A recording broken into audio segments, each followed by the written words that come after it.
There were people over the winter panicking about warmth, not emotional warmth, but literal heat, and why the government's sudden U-turn on winter fuel payments and now reveals this fine balancing act between political pressure, economic discipline, and social justice. And essentially, it seems to me this reveals failure because Rachel Reeves has confirmed that winter fuel payments will be reinstated in part this coming winter.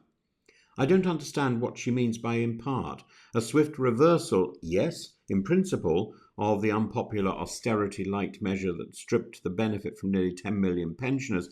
The original policy change, announced shortly after Labour's election win, restricted winter fuel payments to those on pension credit, effectively transforming a universal benefit into a highly targeted one.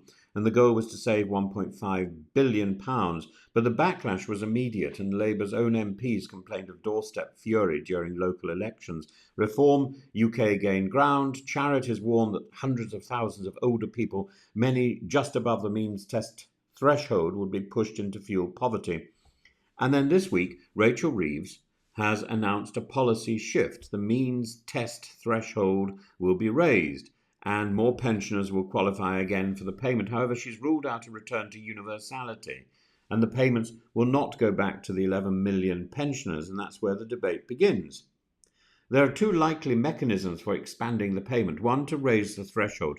Currently, only those on pension credit qualify. By lifting the income threshold, possibly to align with average real household incomes, the Treasury could re-include several million pensioners without fully reinstating universality. Of course, it will mean huge amounts of money will be spent on trying to prove eligibility.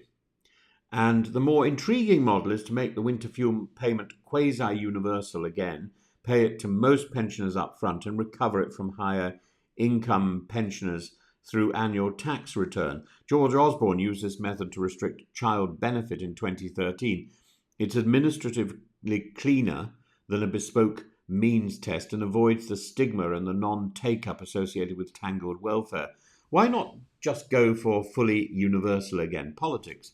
Paying out £300 to a retired hedge fund manager is hard to justify when child poverty is rising and departments are scrapping for funding. But leaving millions of just about managing pensioners in the cold, that seems to be electoral suicide. The policy climb down is instructive. It tells us several things. First, fiscal rules are bendable when votes are at stake.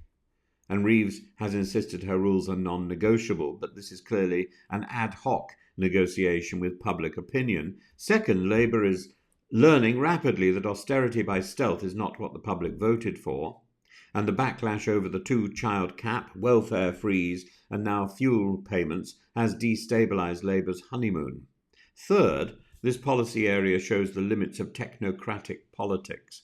Reeves and Bell are right. Most people agree with not giving benefits to millionaires, but universality has a hidden efficiency. It avoids take-up failure. As Rachel Maskell, MP, pointed out, more than 3 million eligible pensioners don't claim pension credit, meaning that many vulnerable people miss out under the current system. So what's next? Expect Reeves to announce a raised threshold, possibly £18,000 to £20,000 in the spending review on June the 11th or in the autumn budget at the very latest. Alternatively, she may opt for the tax clawback route, allowing her to restore the payment more broadly without breaching the fiscal optics. Either way, this episode is a classic case of what happens when technocratic policy hits moral instinct. Universal benefits are easier to administer, more popular, and more dignified, even if economically untidy. In the end, warmth in winter isn't a luxury, it's a necessity. And for a Labour government that claims to defend working people and pensioners alike, learning that lesson was perhaps worth the political frostbite.